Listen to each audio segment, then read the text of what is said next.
Samantha Lee Howe is a best-selling author and screenwriter. She has written 20 novels, 3 novellas, 3 collections, over 40 short stories, an audio drama, a Doctor Who spin-off drama that went to DVD, as well as the screenplay for The Stranger in Our Bed. She is also a survivor ambassador for the Yorkshire-based domestic abuse charity IDAS. Is that Harry Potter behind you? What's that picture behind you?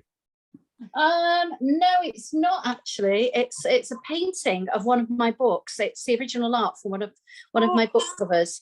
So there's 3 of them on the wall. I'll move that a little bit so you can see it. All 3 of them are there. That's from the Duke's Chronicles. This question, I'm only a little bit into the book, but you watch something like Born Identity or whatever, and there's all these cars. How do you write a car chase? I know. Well, it's really interesting, Stephen, because I was watching some action on a TV program yesterday and said, "Oh, how would I write that? That scene."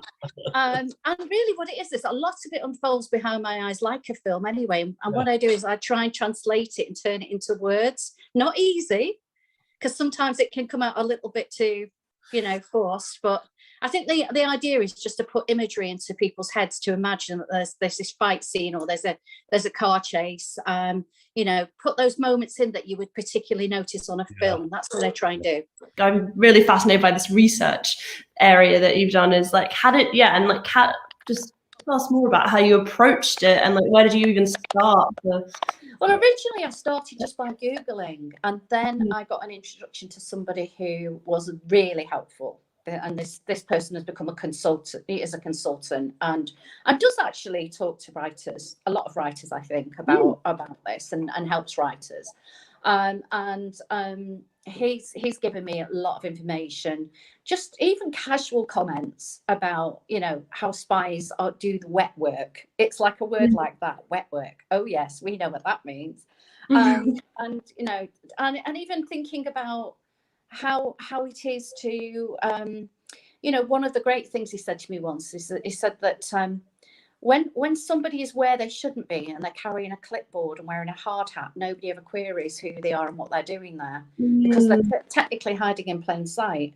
So this is something that I do play with within the book as well. Well, The Stranger in Our Bed is about a woman who is in a marriage that she doesn't understand why, but she's very unhappy in. And she falls in love with another person outside of that marriage, decides to leave her husband for him. But when she goes to meet him, he disappears. And that's when the mystery really starts as to what has happened to him and how did this happen.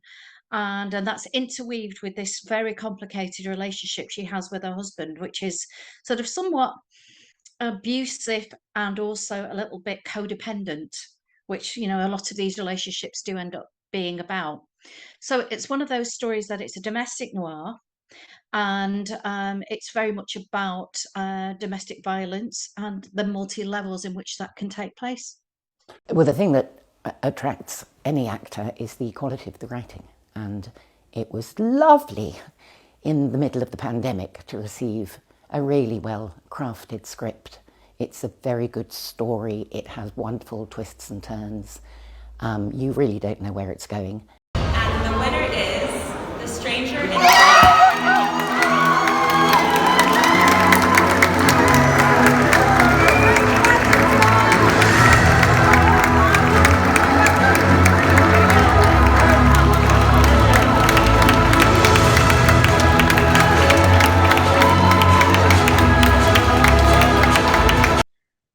We love horror and thrillers so much because we like to be scared, but in a safe way. And we can watch it in a voyeuristic way. We can see all these horrible things happening to other people. And we're scared, but we kind of enjoy that a little bit. But then we're safe as well, if that makes any sense. That's what I think. If you had a chance, and I've always thought this myself, of getting away with it and committing one, Quentin Crisp always said, glamorous crime, what crime would you commit? Oh, yeah. There's lots, because I think, obviously, there's lots I'd want to do if I thought I wouldn't do it. But, that I think probably being a cat burglar, although physically I'm definitely not up to the job, would be very glamorous. Nobody wants to admit that they weren't strong enough to stand up for themselves, because even though that's wrong and it's not a matter of them being strong enough and it's not their fault, they feel that they failed in some way. They feel weak because they didn't stand up for themselves. Yes. And again, we have to get out of that mentality and accept that sometimes, we're put into situations that make us feel afraid. Yeah. And, we shouldn't be put in those situations, but it's not necessarily the right thing to fight back either in those situations. Walking away is the best thing usually. Left school at 16. I didn't have any qualifications at all. And that was partly because I was living in a household that, although my mother was great, my father was a bit of a drunk and he, not a very good man really. And so we had a very sort of unsettled home life, to say the least. And so education wasn't, the most important thing to me at that point, even though I was still writing and I had the passion for writing. And it was more of surviving was more important, if you know what I mean. So I went straight to ITS job, doing secretarial and bookkeeping work. But all the time I always had a little journal with me. So in my breaks, I'd be scribbling my little writing. That's another symptom of a narcissist. They want everything in the world has to be about them. Yep. So if you're in a situation where one partner's getting more attention than the other, and the other partner who's a narcissist is not the one who's getting that attention, then they would be very, very upset. And so therefore then use mental abuse against that partner to make them suffer for it. They would make them feel bad for it. They would twist any situation around on them. So actually the psychological abuse can sometimes be worse than the physical. Because at least with the physical, you kind of know that this is wrong, and it's the psychological they play on your well, the psychological will always be designed to make you feel in the wrong. People that I've experienced like this are very, very good at zoning in on people's weaknesses. That's why they say empaths. That's right. Narcissists. They're very good at finding the weakness and then sort of playing with that weakness and making it seem like it's all your fault. Look what you made me do, that kind of thing. Therefore, you're always in the wrong. They've always got the moral high ground. You're always in the wrong. And like you say, everything's about them. Right. And that kind of person will look for someone who's particularly vulnerable. Do you feel it's ever too late to speak out if you have been abused? No, I don't. I mean, a few years ago, I perhaps would have thought that. But I don't think it's ever too late, because I think for your own mental health, it's actually good to stand up and say this happened. Not everybody can do that, of course. It is a very, very hard thing to say and to admit to for various reasons. I mean, I didn't know. I was with the same guy for 22 years and I didn't realise how bad it was until I actually left, till things got so bad that I just couldn't be in that house anymore with him. I was actually frightened for my own safety. I had to get out. Yeah. So when you get to that point, and then you're away from it and you reflect, and I think that's when you actually realize how bad it was for you, how bad for your mental health, how bad for your, your general health in, to be in a situation like that. Because it isn't a good thing to be constantly living on your nerves and to be afraid, is it really? The younger you down, say like 14, 15, and have a chat with her, what advice would you give her? I think I would tell her not to get married to her first husband. The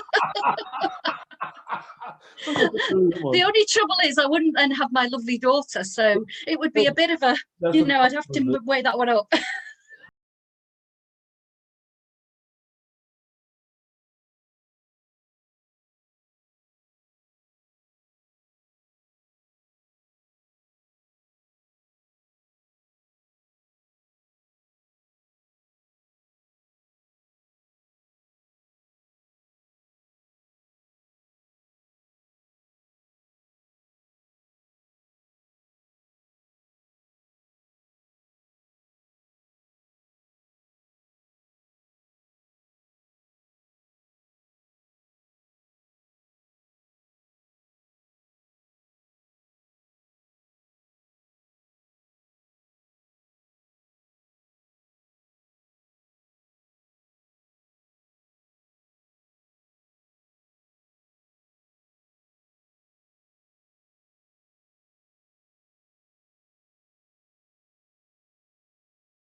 It's a funny old thing. When I'm writing, I actually see it like a movie in my head. So basically what I do is I have these pictures in the back of my head. This is what I want to show. This is the scene I want to show. And I think about the senses as well. So I'm thinking about what would you hear? What would you see? You know, what would you touch? You know, the usual, the 5 senses. Yeah. But I'm just translating that imaginary picture from out of my head onto the page, really.